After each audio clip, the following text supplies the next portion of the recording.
Professor Flagbag, why did you fail me on my paper? You said it should be 200 words, and I wrote 203.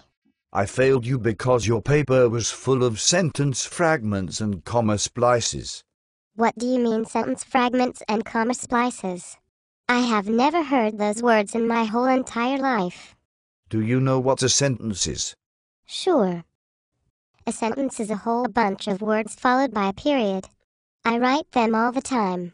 Well, sentences certainly have lots of words followed by periods. But I'm afraid there is more to it than that. You mean like nouns and verbs and all those things? Well, sort of. Gina, have you ever heard of a clause? Sure. My mommy and daddy used to tell me that he brought presents on Christmas morning, but I knew it was really them all the time. Yes, that is lovely. We called him Father Christmas, actually. But the kind of clause I'm talking about is a group of words with a noun and a verb. Oh, you mean like a sentence? Some clauses can be sentences, like, John went to the store. That is called an independent clause because it can stand on its own. It doesn't need anything else to make it a sentence.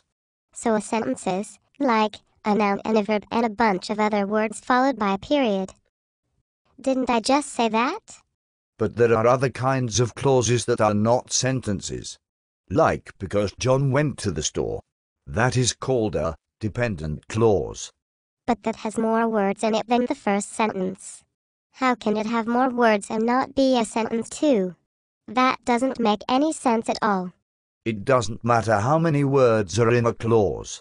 What matters is whether or not it completes a thought. Because John went to the store doesn't finish a thought. It creates the expectation of something else to follow. Like the reason why John went to the store. You mean that John went to the store. But yes, you are largely correct. So, what does that have to do with sentence fragrances and comma slices?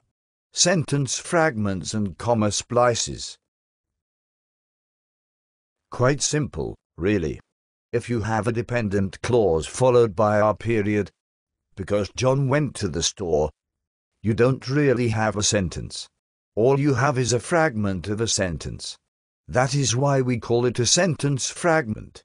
Wow. That makes sense. I think I actually understand. And a comma splice occurs when you join two independent clauses together with just a comma, as in, John went to the store, he bought milk. But what if I want to say that John went to the store and that he bought milk? What do I do then? How, Professor? Simple. You can either use a semicolon between the two clauses, or you can use a comma with a word like and, but, or. These are called coordinating conjunctions, and they are popping up all over the place these days. Wow. Nobody ever told me this stuff before, and I was the valedictorian of my whole high school class. Is there anything else I need to know? Oh, there are a few things, I suppose, but we can save those for another time. You are, after all, a freshman, so you have at least 8 more years of college to go. Do you have any further questions?